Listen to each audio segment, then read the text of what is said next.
ان کو کہیں گے بھائی ٹائم آپ کا ختم ہو گیا, آپ چاہیں تو رخصت لے سکتے ہیں. تو یہ جب چیز ہوگی نا تو انشاءاللہ اس سے ایک اچھا ماحول جائے گا. ٹائم کی اس طرح پابندی سے میں نے ایک محفل کے اندر دیکھا ہے کہ ایک پروگرام کے اندر ایک بڑے نامور نعت خواں پہنچے اور ان کا ٹائم ختم ہو گیا تھا. تو جب وہاں پہنچے تو انہوں نے کہا کہ آپ کو پتہ ہے میں اتنی دور سے آیا ہوں, اتنی دور سے آیا ہوں, جو میرا وقت کا اجارہ ہے وہ تو مجھے آپ صرف کریں گے. اب یہ اس طرح سے ہوتا ہے کہ نہیں پڑھا تو بھی ڈیمانڈ ہے. اچھا, اس جو محفل کروانے والا شخص تھا وہ اتنا پولائٹ طریقے سے اس نے کہا کہ ٹھیک ہے آپ وقت پہ نہیں آئے اور مجھے کوئی ٹینشن نہیں ہے. سب سے بڑی چیز اس نے اس کا جو معاوضہ جو بنتا ہے وہ ان کو دیا, جبکہ انہوں نے اس محفل میں بڑھا نہیں. میں خود دیکھ رہا ہوں کہ یار یہ کیا پیٹرن چل رہا ہے. اس کے اوپر ایک اور موضوع, ایک اور پوائنٹ آ رہا ہے, میں وہیں سے کنیکٹ کرنا چاہ رہا ہوں. انٹرپٹ کروں آپ کو, آپ کی اجازت؟ نہیں, میں یہ پوچھنا چاہ رہا ہوں, آپ نے بھی مینیجر رکھے ہیں؟ میں مینیجر کی بات پہ بات کرتے ہیں, پہلے آپ کے سوال سے ایک سوال نکالے چلے. جی, آپ نے کہا کہ اس کا معاوضہ دیتے. معاوضہ کیا ہے؟ وقت کا اجارہ. وقت کا اجارہ کیا ہے, اس کو ذرا آج کھولتے ہیں. وقت کا اجارہ کیا ہے بتائیں اس بات میں. آپ کس چیز کا اجارہ وقت کا اجارہ لینا بھی جائز ہے یا نہیں جائز ہے, یہ بھی بات جی ہوگی. جی اسی پہ بات کرتے ہیں. ٹھیک ہے. مجھے نبیل بھائی نے بات تو کی کہ بھائی وہ آ گئے تھے اپنے ٹائم سے اور بڑے پولائٹ وے میں کیا, ٹھیک ہے, جو بھی نعت ٹائم پہ نہیں آئے تھے, وہ نہیں آئے تھے, اس کے باوجود مجھے بتائیں وقت کا اجارہ کیا ہے. وقت کا اجارہ یہ ہوتا ہے کہ نبیل صاحب ماشاءاللہ یہ صرف پوڈ کاسٹر نہیں ہے, یہ ماشاءاللہ ڈاکٹر بھی ہیں, ان کا اپنا کلینک چلتا ہے. آپ کے پیشنٹ ہیں, آپ نے ان کو ایک ٹائم دیا ہے یا آپ نے کسی کو اپوائنٹ کیا ہے کہ بھائی یہ میرا یہ ٹائم ہے, میں اس ٹائم پہ آپ کے پاس اویلیبل ہوں گا, تو آپ نے اس سے کیا اجارہ کیا ہے؟ آپ کا تو پروفیشنل ہے. پہلے تو یہ طے ہو کہ آپ کا پروفیشن ہے, تو آپ کو کوئی اس میں جو بھی باہمی رضامندی سے طے ہوگا, یہ تو تجارت کے مسائل ہیں, یعنی جو آپ کے اور کلائنٹ کے درمیان طے ہوگا اس پر ہو سکتا ہے شرعی تقاضوں کو مد نظر رکھتے ہوئے. یہ تو آپ کا پروفیشن نہیں ہے جس پر آپ اجارہ کر رہے ہیں. آپ اجارہ کس چیز پر کر رہے ہیں؟ ٹائم پر. تو اگر ٹائم نکل گیا تو پھر اجارہ باطل ہوا یا اجارہ رہے گا؟ باطل ہو گیا پھر تو. ایک چیز, ٹھیک ہے. سیکنڈ, کس چیز کا اجارہ ہے؟ ٹائم کا, وقت کا. ٹھیک ہے. ٹائم میں کیا ہوتا ہے, میں آپ کو سمجھاتا ہوں اور تھوڑا آسان کر کے, بالکل ایزی کر کے سمجھاتا ہوں. ٹائم آپ سے لیا ہے 10 سے 11 کا ایگزیکٹ, 10 سے 11 ایگزیکٹ آپ سے ٹائم لیا ہے. 10 بجے آپ آ جاتے ہیں مثال کے طور پر, آپ نے ٹائم کا اجارہ کیا. اگر وہ میزبان آپ سے کہے کہ چلو ٹھیک ہے کھڑے ہو جاؤ گیٹ پر, سب کو پانی پلاؤ, گلاس ہاتھ میں لو, جگ بھر کے پانی پلاؤ, پلائے گا وہ نعت خواں؟ نہیں پلائے گا. کیوں؟ کیونکہ اس کا کام نہیں ہے, اس کا جو کام ہے وہ کام کرنے آیا ہے وہ. ہاں, تو میں یو گاٹ مائی پوائنٹ. آپ سمجھ گئے ہوں گے میری بات کہ اجارہ وقت کا تو ہوا ہی نہیں نا حضور. اجارہ تو اسی کام کا ہوا جس کے لیے وہ آیا ہے. وقت کا اجارہ اٹ مینس کہ آپ اس ٹائم میں کوئی بھی کام اس کے پاؤنڈ ہے, یعنی وہ آپ کو کہہ رہا ہے کہ جھاڑو لگاؤ تو آپ کو لگانا ہے. کیوں؟ کیونکہ آپ نے اس سے اجارہ ٹائم کا کیا ہے, کام کا نہیں کیا. تو کیا یہ اگر بول کے دیں گے, پھر بول کے لیں گے تو پھر تو آپ کو پتہ ہے کہ منع کیا گیا ہے. تو آپ مجھے بتائیں نا یہ کیسے ہوگا؟ یہ سوال چلے میں لوگوں پہ چھوڑتا ہوں, کمنٹس میں بتانا ہے بھائی آپ لوگوں نے کہنا کہ یہ جو سوال ہونے جا رہا ہے کہ وقت کے اجارے کے اوپر جو بات ہو رہی ہے نا, وہ کمنٹس میں لازمی آپ نے بتانا ہے. ہاں ضرور بتائیے گا تاکہ ہمارے دل کو بھی تسلی ہو. میں ان کی پوڈ کاسٹ میں بحیثیت عالم دین بیٹھا ہوں تو میرے ذہن میں یہ خدشہ آتا ہے کبھی کبھی کہ بھائی جب اجارہ ہی نہیں رہا, باطل ہو گیا, تو پھر رقم کیسی؟ ایک چیز. دوسرا یہ کہ اگر آپ کو کوئی معاوضہ دیتا ہے, آپ اس نیت سے جا رہے ہو بالفرض, جیسے ابھی آپ نے کہا دوسری صورت کہ بھائی میں تو پڑھنے لے جا رہا ہوں تو پڑھنے کا اجارہ لے سکتا ہوں, تو اعلیٰ حضرت اس بارے میں کیا فرماتے ہیں کہ اگر وہ اس نیت سے گیا کہ پڑھنے کے لیے جا رہا ہے تو پھر وہ بس پڑھنا ہی اس کا دیا ہے. اس کے بعد جو وہ کھانے کی نیت سے بھی گیا کہ بھائی مجھے بریانی ملے گی, تو وہ بریانی اس کا اجر ہے بس, اب اس کو کچھ اجر کی توقع نہیں ہے. آپ تو حضور کی نعتیں پڑھتے ہوئے یہ کہتے ہیں کہ ہمیں ثواب ملے گا, سبحان اللہ کہیں گے تو جنت میں درخت لگے گا. ہے حدیث پاک میں, کوئی معاذ اللہ سبحان معاذ اللہ اس کی تضحیق نہیں کر رہا ہوں, استغفر اللہ العظیم, اللہ پاک مجھے محفوظ رکھے. لیکن آپ ان باتوں پر غور کریں جو میں سمجھانا چاہ رہا ہوں کہ حضور خطبہ مدینہ نے اس کا بڑا آسان راستہ بتایا, میں اس پر عمل کرتا ہوں الحمدللہ.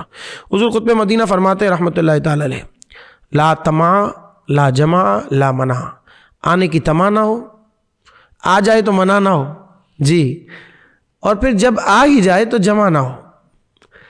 تو جب یہ چیز آپ کی زندگی میں بن جائے گی نا, آپ کو کہیں لالچ نہیں. اچھا ہوگا کیا اس اجارے سے؟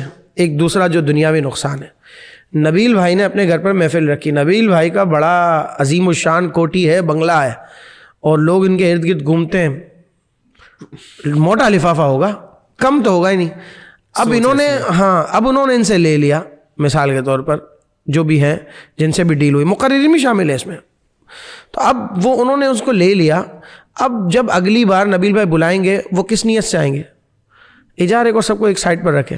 ان کے ذہن میں کہیں نہ کہیں یہ بات ہوگی, بھائی بشری تقاضا ہے کہ نبیل سیٹھ نے ایسا مجھے نوازا تھا, تو اب میں دوبارہ جا رہا ہوں تو پھر جو ہے نا وہ ایسے ہی ہوگا.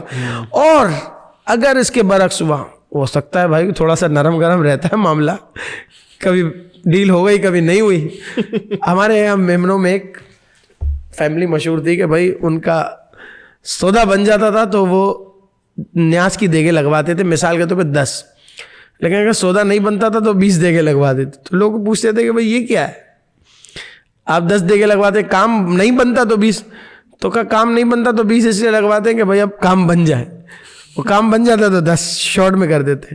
تو اس میں تو بڑے لطیفے بھی بنے. بہرحال ہم اپنی بات کی طرف آتے ہیں. تو یہ چیز ذرا مجھے آپ کلیئر کیجئے گا, وہ لوگ جو سن رہے ہیں ہماری اس پوڈ کاسٹ کو, کہ بھائی اجارہ تو ہوا ہی نہیں کسی بھی اعتبار سے, وقت کا اجارہ تو ہوا ہی نہیں. اچھا پھر وقت پر کون آتا ہے یار؟ کراچی میں تو نہیں لگتا کہ نہیں. آج میں نے 9:45 کا وقت دیا تھا, میں ان کے پاس تھوڑی دیر سے پہنچا ہوں. یہاں پہ میں پہنچا 9:53 پہ وہاں. میں حالانکہ ٹائم کا پابند ہوں, 7-8 منٹ نارملی یہ عرف ہوتا ہے, کبھی کبھی لیٹ سویر ہو جاتا ہے. 9:53 پہ آپ مجھے بتائیں کہ اگر میں نے اجارہ کیا ہو ان سے, تو یہ جو میں نے 7 منٹ مائنس کیے, اس کا کیا حکم لگے گا؟ ہاں, تو یہ بہت سی چیزیں ہیں جن کو آپ میں نے نکال. اگر انہوں نے آپ کو 5 منٹ پہلے چھوڑ دیا وہ ٹھیک ہے, باہمی رضامندی سے ہو گیا, لیکن جو آپ 5 منٹ لیٹ آئے اس کی تو کہیں بھی کوئی بھی کچھ نہیں ہے. تو بہت سی ایسی چیزیں ہیں کہ اس کا میں یہ سمجھتا ہوں کہ کوئی سولوشن بظاہر نظر نہیں آتا. اس کو پراپرلی اس انداز سے کر لیا جائے کہ بھائی میں پڑھنے کے لیے آ رہا ہوں, اس کی اجرت اگر علماء بتاتے ہیں کہ بھائی اس کی نکلتی ہے کوئی رعایت تو پھر ٹھیک ہے, ورنہ اگر اس لالچ سے جائے گا کہ بھائی میں ٹائم کا اجارہ کرتا ہوں اور ٹائم پہ نہیں جاتا, ریٹ بڑے آج کل ان ہوئے میں, جی یہ میرے ریٹ جو ہیں فکس ہیں. ہاں, یعنی اتنے پیسے لوں گا. لیکن جب پیسے لے رہا ہے تو اب اتنے لے کے اتنے لے. بات تو وہی ہے کہ جب لے رہا ہے تو جب لینے میں ہی سکم ہے تو پھر وہ 25 لے کے 50 لے کے 10 لے. بیچارے کئی لوگ ایسے بھی بیچارے ان کو گھاٹا ہو جاتا ہے اس معاملے میں. میں خوش طبی کے لیے بتا رہا ہوں کہ بھائی آئے بات کی, بھائی میں اتنے لوں گا. وہ میزبان نے اس سے زیادہ سوچے ہوئے تھے. تو بولا جب یہ خود ہی اپنی پوزیشن کلیئر کر چکا ہے کہ بھائی میں اتنے لوں گا, تو پھر وہ انویلپ کھولا ہے, میرے سامنے ہوا ہے ایسا بہت سا, اس میں سے کچھ پیسے نکالے بھائی دوبارہ انویلپ ڈال کے وہ دے دیا ہے. ایسا بھی ہوا ہے. تو یعنی کہ ڈیمانڈ کرنے کی ضرورت نہیں ہے, زیادہ مل جائیں گے, مل جاتا ہے. سرکار کا اتنا کرم ہے, اور نہیں بھی ملتا تو اللہ کا شکر ادا کرو کہ سرکار نے ہمیں اس قابل بنایا ہے کہ ہم ان کی نعت پڑھ رہے ہیں یار. نعت اس سے بڑا کرم کیا ہوگا؟ آپ کو میں ایک بات بتاؤں نبیل بھائی, میں نے زندگی میں جتنی بھی چیزیں ہیں نا تمام کے تحائف وصول کی ہیں, یہ سرکار کے نعت خواں پر کرم ہے خاص. الحمدللہ. یعنی میری والدہ کبھی کبھی حیران ہوتی ہے کہ آٹا کون دیتا ہے. میرے گھر آٹا بھی آیا ہے بطور ہدیہ, بطور تحفہ. چاول کی بوری تک آئی ہے. میرے گھر میں تولیے کے بڑے بڑے یہ پیکٹس آئے ہیں. مطلب آپ جو چیز سوچتے ہیں نا وہ اللہ پاک حضور کے صدقے سے نواز دیتا ہے. پھر بھی لوگ یہ کرتے ہیں کہ اس نے کم دیا, اس نے زیادہ دیا, یہ باتیں ہو رہی ہوتی ہیں. ناشکراپن. اب معاوضے اور اس کو تو ایک ہی طرف چھوڑ دیں. وہ جو چائے کی ہوٹلوں پر اس کے بعد گفتگو ہو رہی ہوتی ہے, کیا زبردست بات, اس کا حل کیا کریں گے آپ؟ آپ مجھے بتائیں اس میں کہاں للہیت رہی, کہاں خلوص رہا, کہاں عقیدت رہی؟ خوش طبی کے لیے اگر کسی نے کچھ کہا ہو, بظاہر دل میں کوئی نیت نہیں, تو میں اس سے معذرت چاہتا ہوں. میری بات کا مقصد وہ نہیں ہے. لیکن سوچیں, اپنا محاسبہ کریں کہ کیا میں اور آپ اس درجے پر ہیں, اس نتیجے پر ہیں کہ جو حضور اکرم صلی اللہ علیہ وسلم ہم سے ایکسپیکٹ فرما رہے ہیں. بہت بہت غور طلب بات ہے, ہمیں اپنے آپ کو کھنگالنا چاہیے اس حوالے سے. اب بات کرنے لگا ہوں جیسے فار ایگزامپل اب آج کل یہ چیز آپ نے بھی دیکھی ہے, بلکہ میں الحمدللہ کافی چیزوں کو سنتا ہوں. نعت خوانوں نے ایک نئی چیز کو پکڑ لیا ہے, وہ ہے کہ گانوں کی طرز کے اوپر بھی جو ہے وہ نعتیں پڑھنا شروع کر دی ہیں. جی. تو اس کے اوپر کیا کوئی چیز لاگو نہیں ہوتی کہ یار اچھا مجھے یہ بتائیں کہ کیا یہ بات, میرا مائنڈ یہ کہہ رہا ہے کہ چلو ٹھیک ہے گانے کی طرز کے اوپر کوئی نعت کوئی کلام پڑھ لیا, جو شخص وہ گانا گا رہا ہوگا تو وہ کلام پڑھ کے اس کے ثواب میں کاؤنٹ ہو جائے گا, ایسا ہے یا پھر اپنی طرف سے منطق بنا لی ہے اس کی؟ نہیں, ایسا تو نہیں ہے. دیکھیں, گانے کی طرز پر نعت پڑھنا یہ بہت کامن سا سوال ہے اور بہت مرتبہ ہو چکا ہے. ایک مرتبہ آپ کے پوڈ کاسٹ کی توسل, بلکہ اس کی تو میں چاہوں گا کہ آپ الگ سے کلپ بنائیے گا کہ گانے کی طرز پر نعت پڑھنے کے حوالے سے. دیکھیں ایک بات سمجھیں, گانے کی طرز جو ہوتی ہے نا وہ بھی ایکچوئل میں گانے کی طرز نہیں ہوتی. طرز کہیں نہ کہیں دماغ میں کمپوز ہو رہی ہوتی ہے. کوئی کمپوزر, باقاعدہ یہ ایک شعبہ ہے کمپوزنگ کا, تو کمپوزر اس کو کمپوز کرتے ہیں, ٹیون کمپوز کر کے پھر اس کو آپ میوزک میں لاتے ہیں, میلوڈی میں لاتے ہیں, پھر اس کے بعد اس پہ شاعری لکھی جاتی ہے, لیرکس اس پہ لکھے جاتے ہیں, اور پھر اس کے بعد ایک دھن ترتیب دے کر اس پر اس کے وزن کے اعتبار سے شاعری قائم کی جاتی ہے. یہ بیسیکلی ایک کمپوزیشن کا پروسیس ہے. اب اس میں کچھ چیزیں ایسی ہیں جو 70-80 سال پہلے کمپوز کی ہوئی ہیں, اس کو رینیو کیا جاتا ہے, اس میں جدت ڈالی جاتی ہے, ہماری زبان میں اس کو کہتے ہیں ریمکس کرنا. تو اس طرح کی بہت سی چیزیں. اب اس میں کچھ چیزیں ایسی ہیں جو نعت کے اندر پہلے سے پڑھی جا چکی ہیں.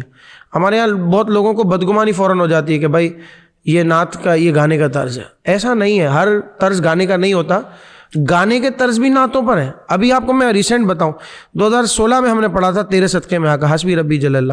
2018 یا 19 میں ایک فلم میں مجھے کسی شاگرد نے بتایا کہ بھائی یہ والی آپ کا ٹیون کاپی کیا گیا ہے.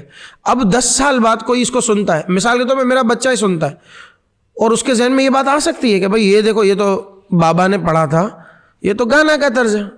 تو بہت سی ایسی چیزیں ہیں کہ جو گانے کی ایکچوئل نہیں ہے, لوگ سمجھ بیٹھے ہیں کہ وہ گانے کی ہے. یہ بہت ذمہ داری سے میں بات کر رہا ہوں. پھر 7-17 قسم کے راگ ہیں, جو گانے والے ہیں وہ اس بات کو سمجھیں گے, بس اسی کے اندر گھومنا ہے. ایک طرز پڑھ رہے ہیں, طرز پڑھتے پڑھتے سلو کریں گے تو نئی طرز بن جائے گی, فاسٹ کریں گے تو الگ طرز بن جائے گی, تھوڑا سا گیپ دے دیں گے تو طرز بن. میں تھوڑا پڑھ کے بتاؤں آپ کو؟ جی کیوں نہیں.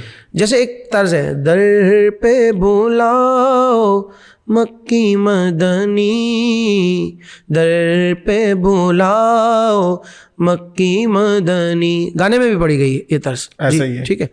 اچھا اسی کو آپ تھوڑا سا فاسٹ کر دیں, 12ویں کا چاند آیا, 12ویں کا چاند, 12ویں کا چاند آیا, 12ویں کا چاند. دونوں ایک ہی طرز ہے, ٹیمپو کا فرق ہے. تو اب ٹیمپو کے فرق کی وجہ سے ایک طرز ہے, در نبی پر یہ عمر بیتے او ہم پہ لطف دوام ایسا. اسی طرز کو میں نے لے کر تھوڑا سا فاسٹ کر کے ایک نئی طرز بنا لی, یا رسول اللہ یا رسول اللہ. اچھا یہی طرز اب گانے میں بھی پڑھی گئی. میں نے آپ کو کہا نا کہ اب لوگ یہ سمجھیں گے 10 سال بعد کہ شاید یہ گانے کی طرز ہے. ایسا ہی ہے. تو بہت سی ایسی چیزیں ہیں, کچھ قوالی سے لی گئی ہیں, کچھ گانے سے ہو بہو ایسی نہیں ہے. ہاں یہاں یہ بات میں ضرور کہوں گا, اتنی حد تک تو میں نے جو آپ کو بتائی کہ رعایت نکل سکتی ہے, تو اس میں فوراً بدگمان نہ ہوا کریں. لیکن اگر کوئی شخص ہو بہو گانے کے انترے استائی سر تال کو اونچ نیچ کو ایز اٹ از کاپی کرتا ہے, جہاں دھنن دھنن دھنن دھنن آ رہا ہے وہ بھی کاپی کر رہا ہے, آج کل تو مرحبا مرحبا مرحبا لگاتا ہے, ایسا بھی ہوتا ہے. تو وہ ایز اٹ از جو کاپی کرنا نا, یہ تو صحیح نہیں ہے بھائی, اس کو تو آپ کو صحیح کرنا پڑے گا. میں نے ایسے دیکھا ہے کہ وہ کیا کرتے ہیں, گانا بھیجتے ہیں, اس کا لنک بھیجتے ہیں کہ یار اس کی یہ والے گانے کی طرز کے اوپر نا ایک نعت لکھ دو. جی ایسا بھی ہوتا ہے, یہ تو صحیح نہیں ہے. ایسا بھی دیکھا ہے. اچھا میں بتا رہا ہوں کہ میں خان صاحب, نصرت فتح علی خان صاحب کی کتنی قوالیاں ہیں, اور جنہوں نے ہمارے نعت خواہوں نے بہت سارے لوگوں نے اس کو ریپیٹ کی ہے جی, اور بہت اس سے ماشاء اللہ ان کو عزت بھی لی ہے اس کلاموں سے. بٹ مجھے لگتا ہے کہ جو ان کے جو کلام کی جو سلیکشن ہوتی تھی وہ ٹیون ایک یونیک ٹیون ہوتی تھی, ٹھیک ہے. اور اب قوالی کے اوپر ہی جب بات آتی ہے تو بہت سارے ایسی بھی چیزیں جو بالکل گانوں سے ریلیٹڈ کر دی جاتی ہے کہ یار یہ گانا اٹھا کے اس پہ قوالی پڑھ دی, پھر قوالی کے بعد اٹھائی اس کو نعت خوانی میں, یہ پورا ایک لیئر بنا دی, اس لیئر کے مطابق کام کرے ہوتے ہیں. یہ بات ہماری بہت اچھی طریقے سے کلیئر ہو گئی ہے. اب آ گئی ہے وہ نعت خواں جو ٹیونر لگا کے نعت خواں بن رہے ہیں. جی ٹھیک ہے. اور اسٹوڈیو ورژن کے اوپر جب بھی ہم کوئی نعت سنتے ہیں تو کبھی ایسا ہوتا ہے کہ میں ڈرائیو کر رہا ہوں یا لانگ ڈرائیو پہ جا رہا ہوں, تو میری پلاننگ یہ ہوتی ہے کہ میں ایک اچھی سی نعت سن لوں, اور اسٹوڈیو ورژن پہ, کیونکہ جب اسٹیج پہ کوئی نعت ہوتی ہے تو اس کا ایک وہ لطف نہیں آ رہا ہوتا ہے, اسٹیریو سراؤنڈنگ نہیں آ رہی ہوتی ہے, وہ ایک فیلنگ کے لیے جو ہے نا. جی جی. بٹ آج کل کیا ہو رہا ہے, ہر نعت کے پیچھے ہارمونیم کا یوز ہو گیا ہے. جی جی.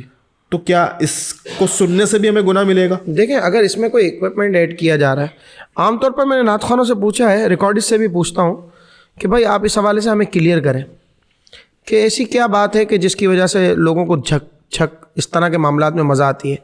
اور ہمارے اس میں خیر ریکارڈسٹ والوں کا بھی قصور ہے بھائی، آپ لوگ بھی صحیح سدھر جائیں.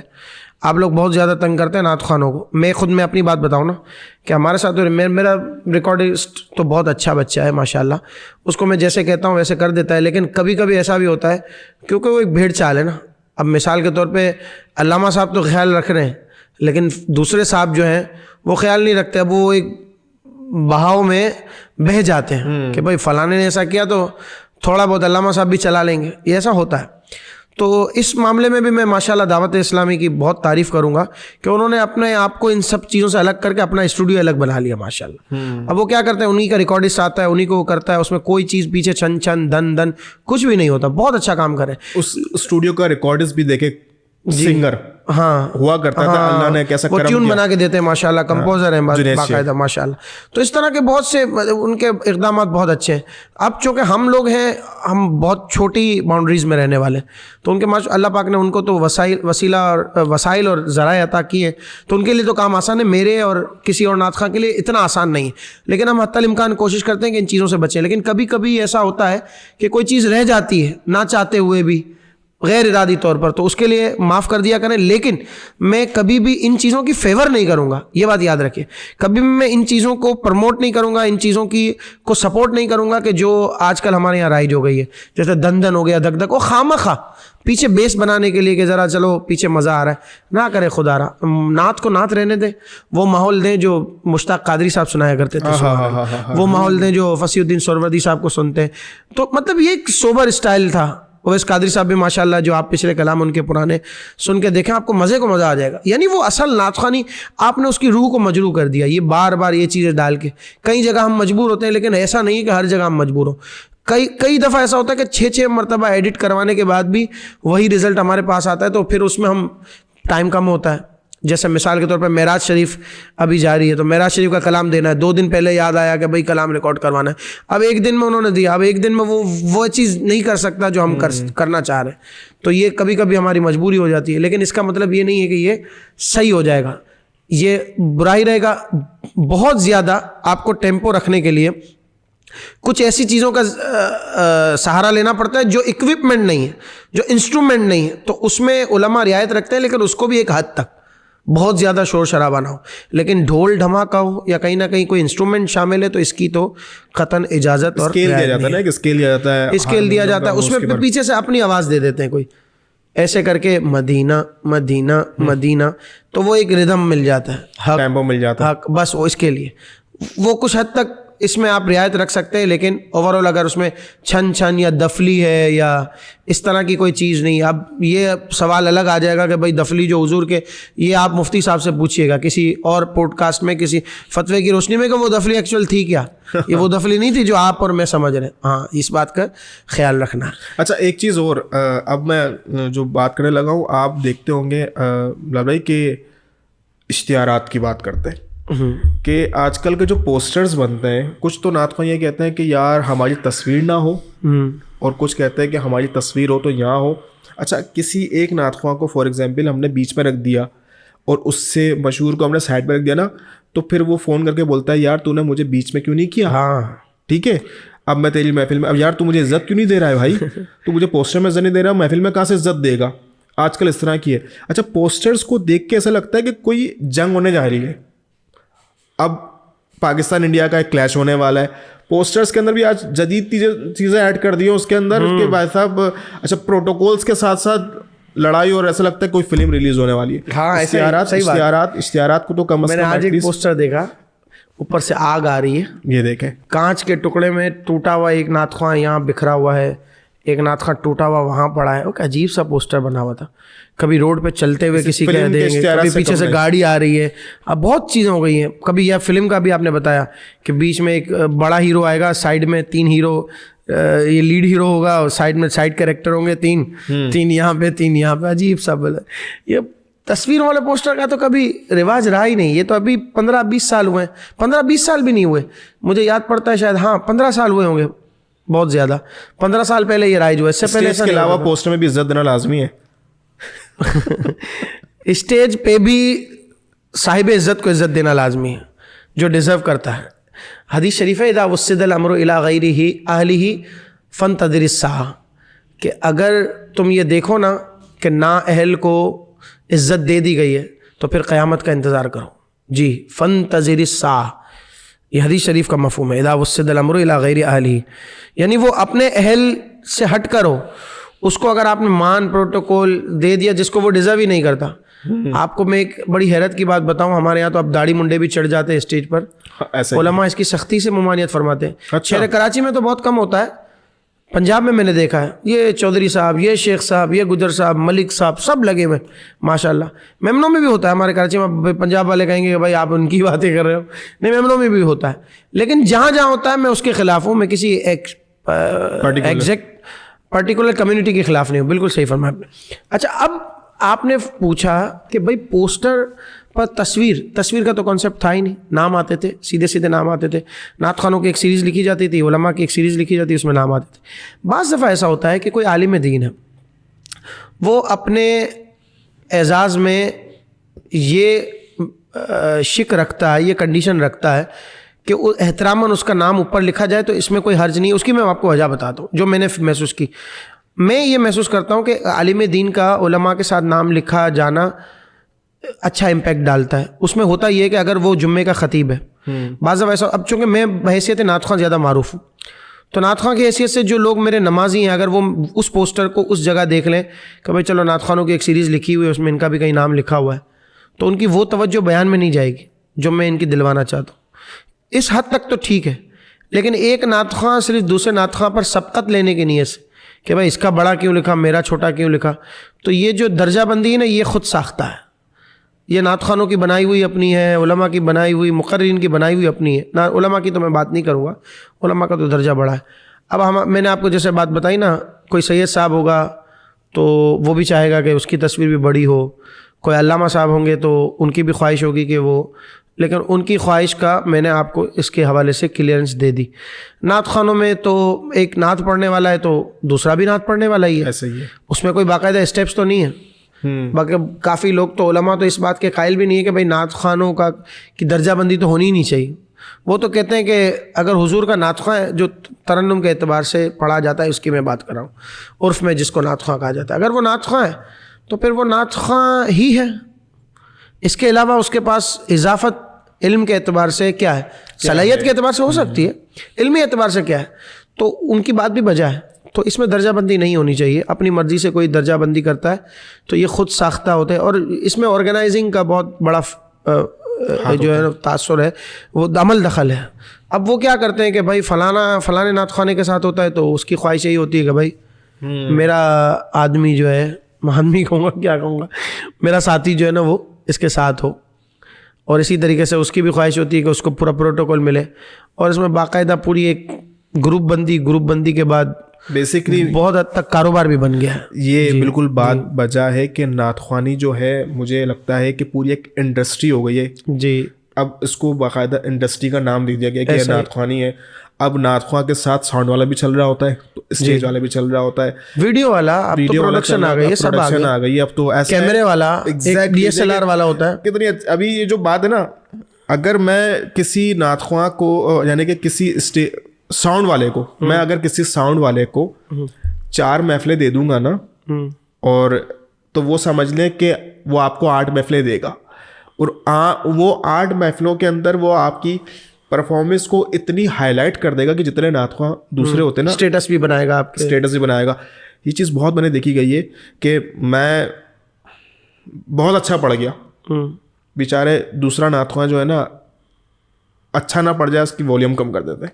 ہاں ایسا بھی ہوتا ہے, یہ بھی بات صحیح ہے. ٹھیک ہے, اب وہ والیوم کم کر دیا, یار کیوں, کیونکہ یار اس کا نام بہت بڑا ہے تو اس کو اسٹیٹس اس کے مطابق ہی کرنا ہوتا ہے. یعنی کہ آج کل آپ دیکھیں, میں آپ کو حیرت کی بات بتاؤں, ایک محفل ہوئی, اس میں نامور ثنا خاں, بڑے زبردست پاکستان کے نامور ثنا خاں, وہ شخص مجھے کہہ رہا ہے کہ نبیل بھائی میں اپنے ہی گھر کے ایونٹ میں مہمان بن کے گیا ہوں. مجھے کہا گیا کہ مجھے اتنی اماؤنٹ مل جائے گی نا تو میں یہ نعت خواں دے دوں گا, یہ عالم دین دوں گا, یہ ساؤنڈ والا ہوگا, یہ لائیو چلے گا, یہ سارے فوٹوگرافرز ہوں گے اور یہ بیک گراؤنڈ ہوگا, یہ پورا پیکیج دے دیا انہوں نے کہ بھائی یہ پورا پیکیج کے اندر میں آپ کو آپ کے ہی ایونٹ کے اندر مہمان بن کر آنا ہے, صرف کپڑے پہنے آپ آ جائیں, نعت خوانی سنیں, چلے جائیں. انڈسٹری ایک بن گئی ہے. اس انڈسٹری کے لیے جو ہے نا ہمیں جو چیزیں مجھے لگتا ہے فوکس کرنی ہے وہ فوکس کر کے ہم اپنی پبلک کو بتائیں کہ بھائی آپ اگر ایسا کریں گے نا تو پھر تو ہم تو تیار ہیں, یعنی کہ نعت خواں تیار ہے پھر بھائی کہ آپ ہمیں بس کریں, ہم آپ کو پورا کا پورا ایک پیکیج دے دو, اس پیکیج کے مطابق کام کر رہے ہوتے ہیں. جو پیکیج کے حوالے سے آپ نے جو بات کی نا, میں اس میں ایک دو چیزیں ایڈ کرنا چاہتا ہوں. آپ کو یہ لگتا ہے کہ اس میں نعت خوانوں کا قصور ہو سکتا ہے؟ یقیناً ہے. آرگنائزر کا قصور ہو سکتا ہے؟ یقیناً ہے. لیکن ان سب سے زیادہ محفل کروانے والے کا قصور ہے. آرگنائزر بن گئے نا. اور محفل والا کیا چاہتا ہے؟ بس جان چھوڑاؤ, میں نے پورے کا پورا پیکیج دے دیا, مجھے بنایا پروگرام مل جائے گا. جیسے آپ نے فرمایا کہ انڈسٹری ہو گئی ہے, ایسا ہی ہو گیا. وہ ایک سیٹ ہے, اس کو پتا ہے کہ بھائی میرا پروگرام 10 لاکھ میں ہو جائے گا, تو وہ زیادہ آسانی اس میں سمجھے گا کہ وہ کسی کو پکڑا دے, اور وہ اپنے طور پر. لوگوں کو نعت خوانی نہیں سننی, لوگوں کو ورائٹی پروگرام کروانا ہے. جی ورائٹی پروگرام ہو جائے, 2 نعت خواں, اچھا یہ ٹی وی پہ آتا ہے, اس کا یوٹیوب چینل اچھا یہ ہے, یہ 4 ہو جائے. ان کو نعت خوانی نہیں سننی. بہت معذرت کے ساتھ نعت خوانی ابھی کسی کو نہیں سننی. وہ تو کہ میرے بچے کی شادی اچھے سے اچھی ہو جائے. یہی کچھ 10-12 سال 15 سال پہلے سیرا یہ بندہ پڑھا دے, ہاں یہ ہوتا تھا 15-20 سال. لیکن یہ نعت خوانوں کی فیلڈ میں نہیں ہوتا تھا. سنگرز آتے تھے, قوال آتے تھے.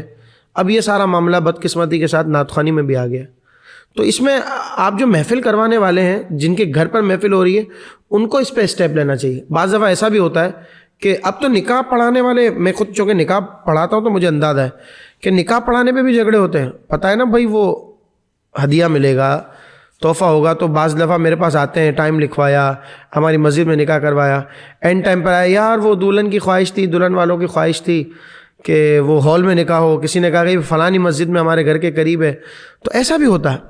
کیوں؟ کیونکہ وہ وہاں سے پریشر ہوتا ہے کہ بھائی یار ہمارے قاضی صاحب ہیں, وہ ذرا اچھا پڑھائیں گے, ان کے یہاں یہ بھی رونق ہوگی, فوٹو والا وہ بلوا دیں گے. تو اس طریقے سے باقاعدہ کچھ بارگیننگ پہ, کچھ پیکیجنگ پہ ڈیل فائنل ہوتی ہے. نکاح سے لے کر سمجھے کہ تمام معاملات تک یہ ہوتا ہے. ابھی میں چونکہ ہم لوگ ابھی آپ کے پوڈ کاسٹ کے توسل بتانا چاہ رہا ہوں, ہم الحمدللہ مسجد نائٹ کے نام سے ایک اچھا کام کر رہے ہیں ماشاءاللہ, دیکھا میں نے وہ. تو ہم پوری رات کا پروگرام کرتے ہیں. تو ابھی مجھ سے کافی لوگ رابطے میں. تو آج ہی کی بات ہے, ایک فون مجھے آیا کہ بھائی اگر مسجد نائٹ کے لیے ہم اپنے پلیٹ فارم کو چھوڑ کر دوسری جگہوں پر جاتے ہیں, تو ہمیں تو یہ تھا کہ چلو ہمارے ادارے کی ایک نوری اسلامک سرکل کے نام سے ہم نے کام شروع کیا ہے, تو ہم ہمارا ادارے کی پذیرائی ہوگی, اس کو تھوڑا سا انٹرو ملے گا, بوسٹ ملے گا. لیکن ہوا یہ کہ جو اپنے اپنے پروگرام کروانا چاہ رہے ہیں نا, ان کی شرطیں کہ بھائی جب آپ اپنا پروگرام پیکیج لے کر آئیں گے تو جو آپ کے ساتھ ہیں, میرے ساتھ کچھ علماء ہیں, میرے شاگرد ہیں, جونیئرز ہیں, دوست ہیں, تو اب وہ مل کر ہم ایک پروگرام کرتے ہیں. تو اب وہ ہم نے شیڈیول بنایا تو وہ کہتے نہیں اس میں فلانے صاحب کو بھی ایڈ کریں, کیونکہ وہ اس مسجد والوں سے ان کی بڑی بنتی ہے, ان کے مریدین ان کو ڈونیشن دیتے ہیں, کوئی دعا کے لیے آ رہا ہے, کوئی بیان کے لیے آ رہا ہے. تو میں حیران ہوں اس بات پر کہ ہمارا پروگرام کہاں رہا. ہمارا پروگرام تو بس جو ہے نا وہ خانہ پوری ہو گیا, فارمیلٹی ہو گیا, ورائٹی پروگرام ہو گیا, ہمارے میں ایک دوسرے کی جی حضوری ہو گئی. یہی چیز نعت خوانی میں بھی ہے, یہی چیز نعت خوانی سے باہر جو دوسرے معاملات ہیں, پوری آپ نے صحیح فرمایا ایک انڈسٹری بن گئی. تو نبیل بھائی یہ بات ہے کہ جب تک ہم اپنے آپ کو جو محفل کروانے والے ہیں وہ سیٹ نہیں کریں گے نا, تو بہت سی چیزیں چینج ہونے سے رہیں گی. ہاں جب آپ لیں گے نا, جیسے میں نے آپ کو پچھلے سوال میں کہا کہ ٹائم کی پابندی نہیں کرتا, آپ بائیکاٹ کریں. محفل میں مس کمنٹمنٹ کرتا, مس کمنٹمنٹ کتنا ہوتا ہے, کسی بڑی پارٹی کا پروگرام آ جائے گا چھوڑ دیں گے, ایسا بھی ہوتا ہے. بھائی لیاری میں پروگرام میں نہیں کرتا تو آپ 2 ٹوک منع کر دیں. لفافے کے چکر میں چھوڑ دیتے کہ یہاں پر کم لفافہ مل رہا ہے, زیادہ مل رہا ہے. وہ تو پہلے سے طے ہوتا ہے نا, طے نہیں ہوتا پہلے سے. نہیں, وہ طے ہونے کے باوجود بھی ہوتا ہے کہ بھائی چلو ایک بڑا آ گیا یار, بس اچانک وہ بیمار ہو جاتے ہیں یا ان کے گھر پر کچھ ہو جاتا ہے, اور کوئی بڑا بہت بڑا ہے تو اس کو بیٹھ بھی جائیں گے, فون بھی نہیں اٹھائیں گے. یہاں پر 20,000 کا لفافہ ہے تو 50,000 فون بند کر دیتے ہیں, 50,000 والے لفافے کو زیادہ فوکس کر رہے ہیں. ایسا بھی ہوتا ہے کہ بھائی یہ تو غلط ہو رہا ہوتا ہے. فی الحال اللہ خیر و عافیت والے سارے معاملات کریں. ہمارے نعت خواہوں کو اللہ رب العزت مزید عزتوں سے نوازے.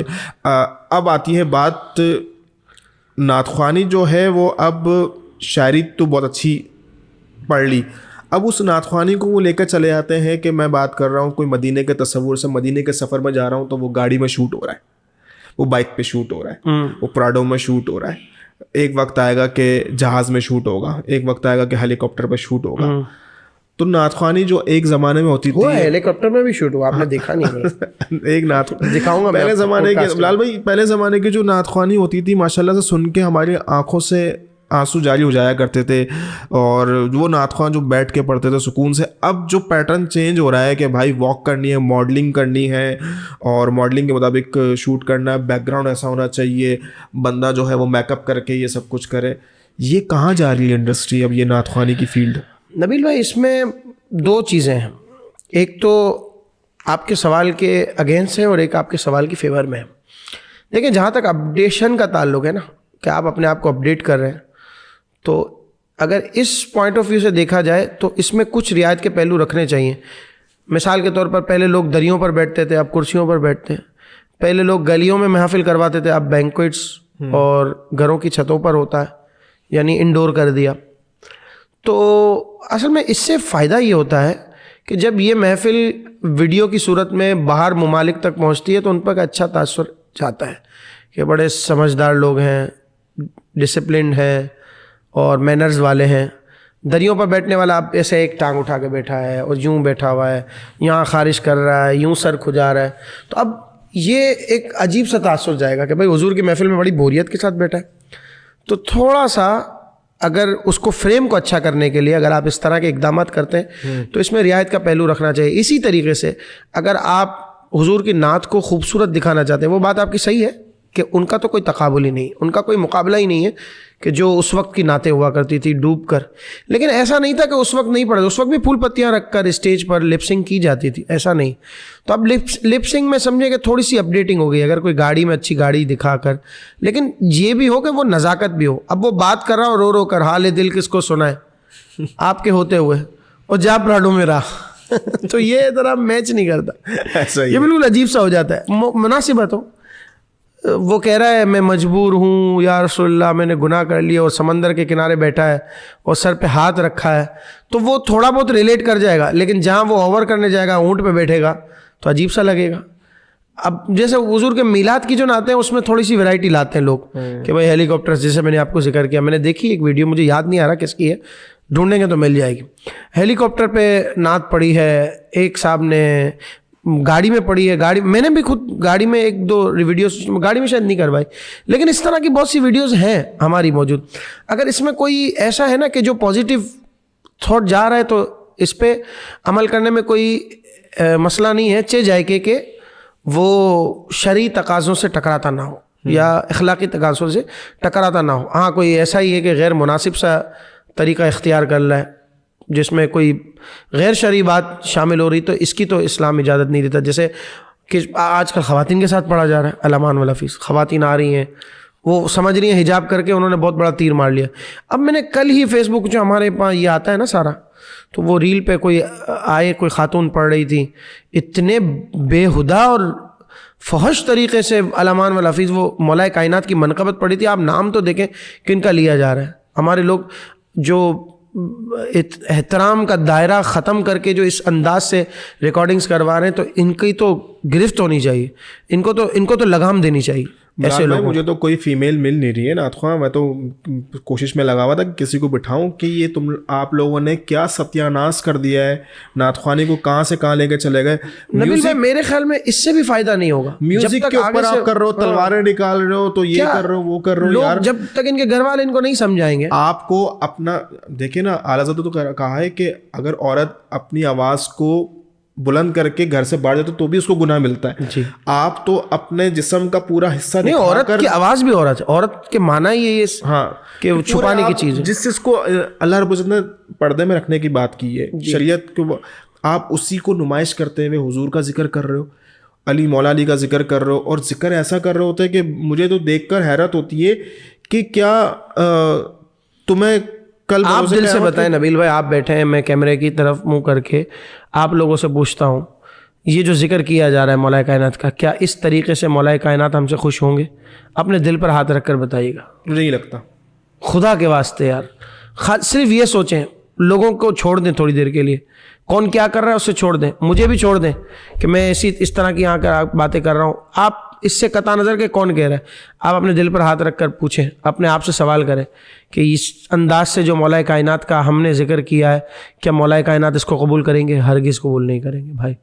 تو بس اس مولا کائنات کی تو آپ بہت دور کی بات کر رہے ہیں, ان سے محبت کرنے والے لوگوں کو پسند نہیں آتی چیزیں, تو یہ تو پتہ نہیں کیا کر رہے ہیں فی الحال. ایک یہ بات ہے نا کہ ہم ان کی شان میں بیان کر رہے ہیں, کسی کے ذہن میں یہ بات ہے کہ بھائی تو ہم تو ان کو خوش کر رہے ہیں لوگ دنیا, تو میں انہی سے سوال کرنا چاہ رہا ہوں, کیا آپ کو ایکسیپٹ کیا جائے گا اس علی علی علی علی علی علی ناچ رہے, یہ ایکسیپٹ کیا جائے گا؟ جھومر لگایا ہوا ہے ایک بچی نے, پڑھ رہی ہے, وہ کالا لباس پہن کے آئی ہے, وہ ہوا کی باہیں کھول کے پڑھ رہی ہے, عورت کی آواز عورت ہے. میں عام طور پر دیکھتا نہیں ہوں, نظر پڑ گئی, تو جب نظر پڑی تو مجھے اندازہ ہوا کہ یار اس طرح کے لوگ بھی ہیں. مجھے کوئی دکھا تھا, میں تو آواز بھی نہیں سنتا ہوں, میں کہ بھائی مجھے نہ دکھایا کریں یہ ساری چیزیں. تو ایسا بھی ہوتا ہے, تو اب ایسی سچویشن میں آپ کیا ان سے ایکسپیکٹ کریں گے؟ دیکھیں, میں یہ سمجھ نہیں. میرے پوڈ کاسٹ کے ذریعے نا مجھے بہت سارے لوگ اپروچ کرتے کہ نبیل بھائی اس کے بارے میں کبھی آپ نے سوچا نہیں ہے کہ اس کے بارے میں کچھ بات کی جائے؟ تو میں کیا جواب دوں کہ یار میں اس بارے میں بات کرنا چاہوں گا. میں بولتا ہوں چھوڑے یار, ان کو جواب تو دینا ہے. فی الحال ہم یہ ضرور کر سکتے ہیں کہ خدا را حضور کا ذکر اور صحابہ اکرام کا ذکر ایسا کریں کہ انہیں بھی کل بروز قیامت آپ اپنی شکل دکھا سکیں کہ یا رسول اللہ ہم نے آپ کا ذکر کیا, اور اس انداز سے, یعنی کہ اس انداز سے کیا. صحابہ اکرام کے بارے میں جو ذکر کرنے جا رہے ہو اس انداز سے کیا کہ مزہ آ جائے. بٹ جس طرح کا آپ لوگ جو کر رہے ہو نا, دس از ناٹ گڈ یار, اس کو تھوڑا سا چینج کرنا چاہیے. بائی دا وے بلال بھائی, ہمارا پوڈ کاسٹ کافی آگے کی طرف چلا گیا. مجھے لگتا ہے کہ یہ پوڈ کاسٹ تو اگر چلے تو پورا ایک دھوم مچانے والی چیزیں ہو جائیں گی. ایک بڑی یونیک چیز میں پوچھنے لگا ہوں. ایک آپ نے ایک لائیو ٹرانسمیشن کے اندر, یہ میں شروعات میں مجھے پوچھنا چاہیے تھا, یہ جو کلام آپ کو ماشاء اللہ حسبی ربی جل اللہ, آپ نے جو ماشاء اللہ بڑا اللہ رب العزت نے اس کلام کے ذریعے بھی بہت عزتوں سے آپ کو نوازا ہے, اور میرے خیال سے 1.25 کروڑ سے زیادہ لوگوں نے اس لوگوں کو سنا ہے. اور یہ وہ کلام ہے نہ کہ اہل سنت بلکہ ہر فرقے میں اس کو سنا جاتا ہے, پڑھا جاتا ہے, اور ریپیٹ کیا گیا ہے. ریپیٹلی اس کو جو ہے نا اس کلام کو ریپیٹ کیا گیا ہے, اور بہت سارے لوگ تو اس کو لوپ میں لگا کے سن رہے ہوتے ہیں.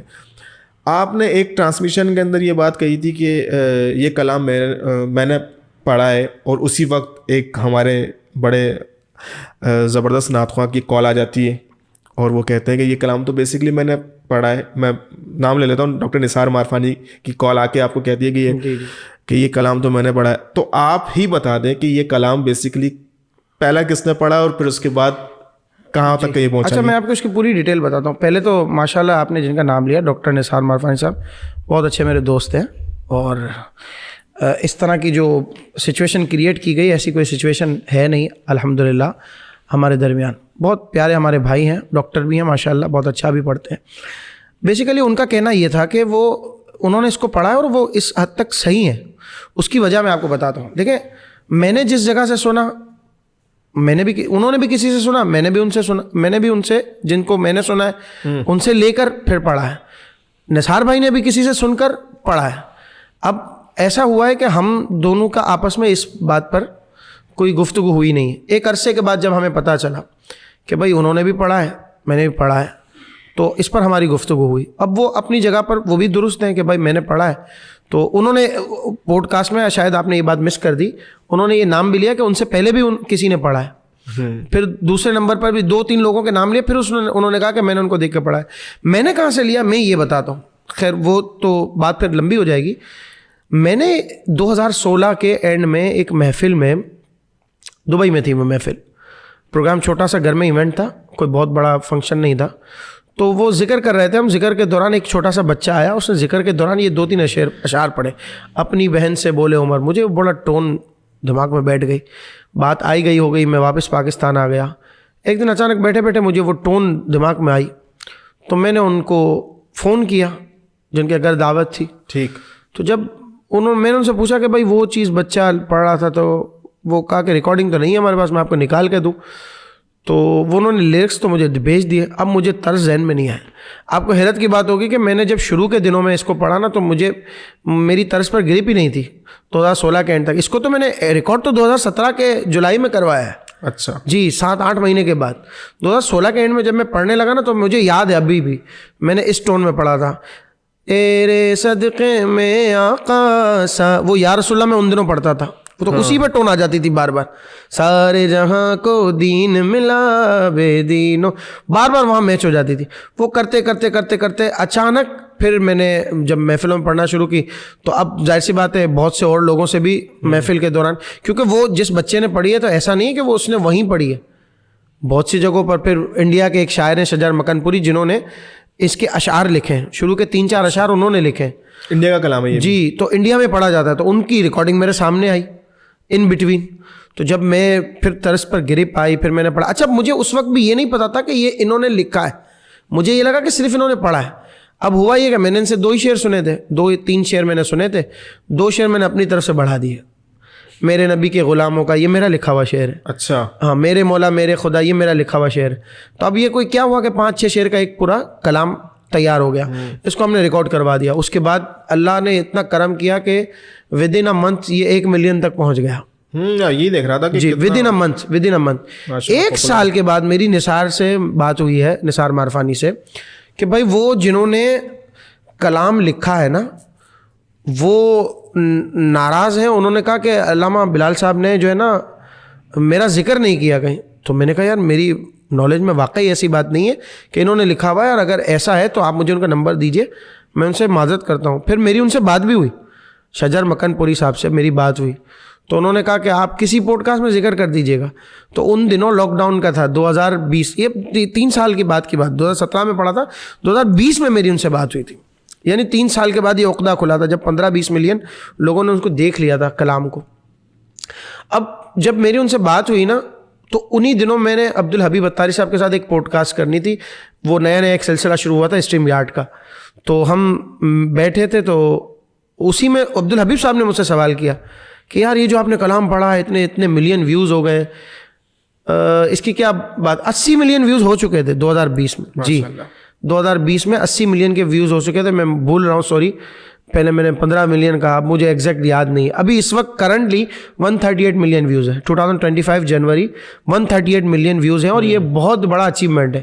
کوئی اور نعت کو اتنا جو ہے نا وہ پذیرائی نہیں ملی ویوز کے اعتبار سے, تو یہ بہت بڑی بات ہے.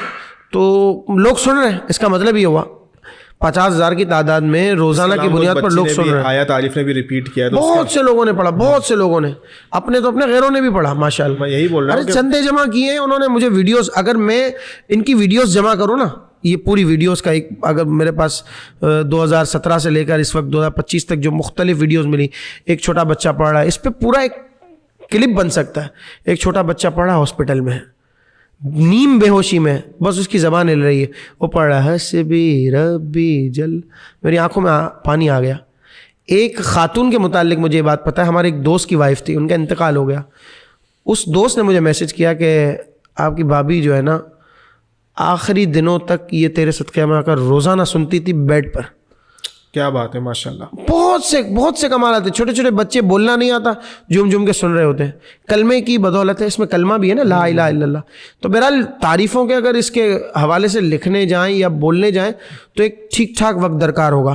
ہم تو صرف اس پر بات کر رہے ہیں کہ یہ آیا کہاں سے اور اس کو کیسے ہم نے اس کو پڑھا. تو وہ جو شجر مکن پوری صاحب کو میں نے حبیب اتاری صاحب کے سوال کا جواب کا کلپ بھیج دیا, اس پر وہ مطمئن ہو گئے کہ بھائی چلو میرا نام انہوں نے لے لیا. اس وقت تک اویس قادری صاحب والی پوڈ کاسٹ ہو چکی تھی, یہ میری معلومات میں نہیں تھا.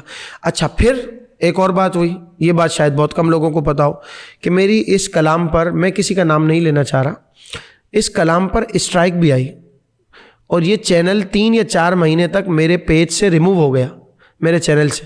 یہ کلام جو ہے میرے چینل سے ریموو ہو گیا.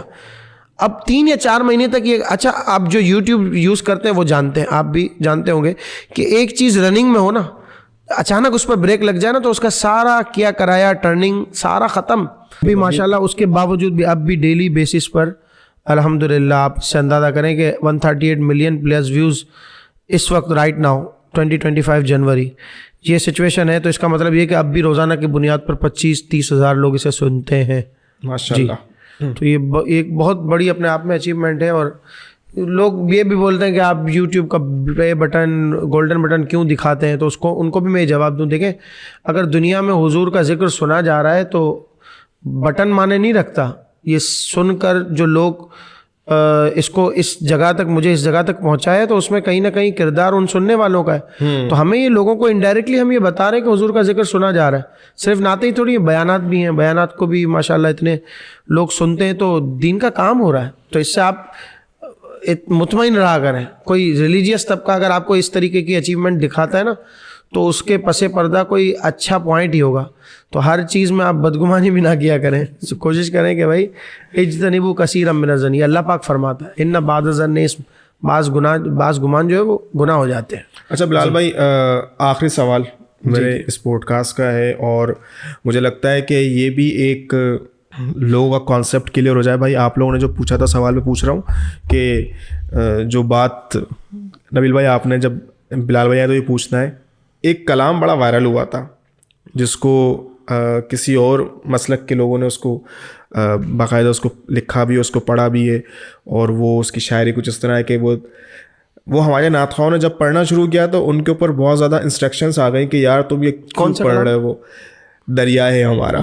اور یہ کلام کا جب وہ کلام کی ایک چھوٹا سا ایک کلپ آپ کا آیا تو پھر اس کے بعد اس کو رننگ میں لے کر آ گئے, تو آپ نے کیا سوچ کے پڑھا پھر یہ والا کلام؟ وہ میں حیدر کرار کے سائے میں پلا ہوں, میں فاطمہ زہرا کی دعاؤں کا صلہ ہوں, عباس میرا نام علمدار وفا ہوں, یہ نام و نسب ہے میری قسمت کا ستارہ, دریا ہے ہمارا. یہ کلام یہ اچھا, اس میں یہ ہوا یہ تھا کہ مجھے نہیں پتا تھا کہ یہ اتنا معروف ہے, لوگوں کی زبان پر ہے اور اس پر اتنی باتیں ہو چکی ہیں. مجھے کسی دوست نے اس طرف توجہ دلائی.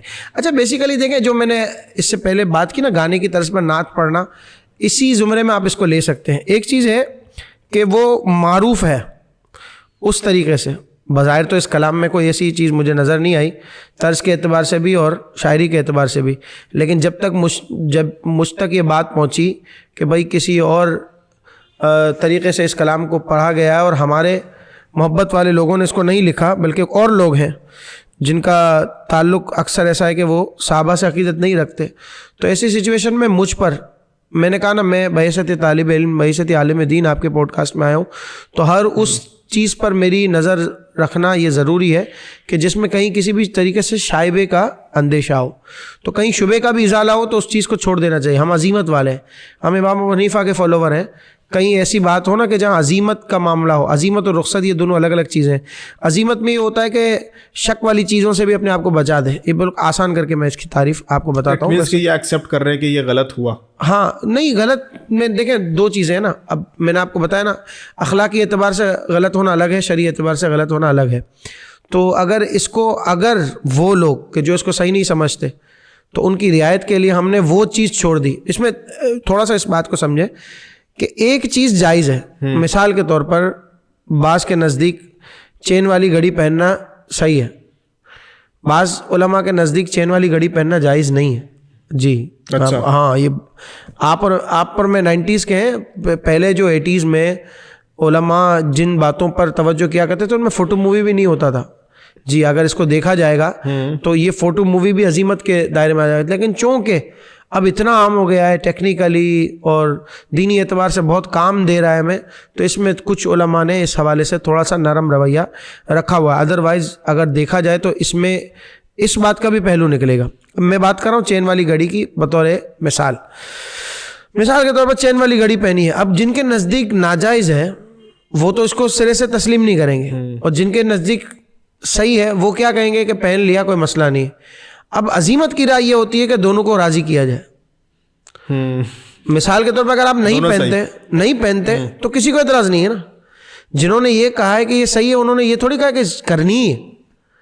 تو ایسی صورت میں کہ جب یہ پہلو نکلتا ہو کہ ایک کہے کرنے میں کوئی حرج نہیں, ایک کہے کہ نہیں کرنا چاہیے, تو ایسی صورت میں نہ کرنے والا اسٹیپ لینا چاہیے. اچھا اس سے فائدہ یہ ہوگا کہ ہم دونوں صورتوں سے بچ جائیں گے. بھائی جنہوں نے اس کو ہاں کہا ہے انہوں نے یہ تو نہیں کہا کرنا ہی کرنا ہے, انہوں نے اس کو اس حد تک جائز کہا ہے کہ بس کر سکتے ہیں, نہ کریں تو دونوں خوش ہیں. تو ہر مرتبہ عزیمت کا پہلو اختیار کرتے ہوئے ہر اس چیز کو اپنایا جائے کہ جس میں زیادہ تعداد میں آپ مسلمانوں کو خوش کر سکیں. تو اسی طریقے سے اگرچہ اس میں کلام ہے کہ یہ صحیح ہے یا نہیں ہے, غلط ہے, اگر ان کی طرف منسوب ہے, بہت چیزیں ان کی طرف نکلتی ہیں, بہت زیادہ معروف ہے, تو اس کو پڑھنے سے اجتناب کرنا چاہیے, بچنا چاہیے. ٹھیک, بس that's it. چلیں لال بھائی بہت بہت شکریہ. کوئی میسیج دینا چاہیں گے ہمارے ویورز کو؟ نبیل بھائی ماشاءاللہ ایک عرصے سے مجھ سے رابطے میں اس حوالے سے کہ آج ان کی پوڈ کاسٹ میں آنے کا مجھے دیر سے صحیح لیکن درست موقع ملا, اور انہوں نے بہت سے ایسی چیزوں کو ڈسکلوز کیا کہ جس پر عام طور پر لوگوں کو تشویش رہتی ہے. تو ایسی اور بھی بہت سی چیزیں ان کے پوڈ کاسٹ سے آپ کو ملتی رہیں گی ماشاءاللہ. خود بھی محبت کرنے والے ہیں, خود نعت خواں بھی ہیں, اور نعت خوانی سے عقیدت رکھنے والے ہیں, علماء سے محبت کرنے والے ہیں, اور اسی جذبے کے تحت ایک بہت بڑا ٹائم آج ہم نے ان کے ساتھ گزارا ہے. بہت سارے لوگوں کے کانسیپٹ کلیئر کر دیے. ناظرین, امید ہے کہ اس پوڈ کاسٹ میں بڑا مزہ آیا ہوگا, اور مجھے لگتا ہے کہ یار کمال کی چیزیں ہو گئی ہیں اس کے اندر. اور جو چیزیں ہم سوچتے ہیں, اور بالخصوص میں اپنے ویور سے یہی بات کہنا چاہوں گا کہ اس پوڈ کاسٹ کو تھوڑا سیریس لینا, کیونکہ آپ لوگ ہی اسپیس جب دو گے نا اس طرح کے چیزوں کے اندر, تو آپ خود سمجھ سکتے ہیں کہ آپ اپنے ہی ایونٹ کے اندر خود دولہے بن کے جا رہے ہو. امید ہے کہ آپ لوگوں کو یہ بڑا پوڈ کاسٹ پسند آیا ہوگا, اور نیکسٹ انشاءاللہ ایک پوڈ کاسٹ میں ایک نئے کانٹینٹ کے ساتھ ہم ملاقات کریں گے. جب تک کہ اپنی دعاؤں میں یاد رکھیے گا. السلام علیکم ورحمۃ اللہ. پاکستان زندہ باد.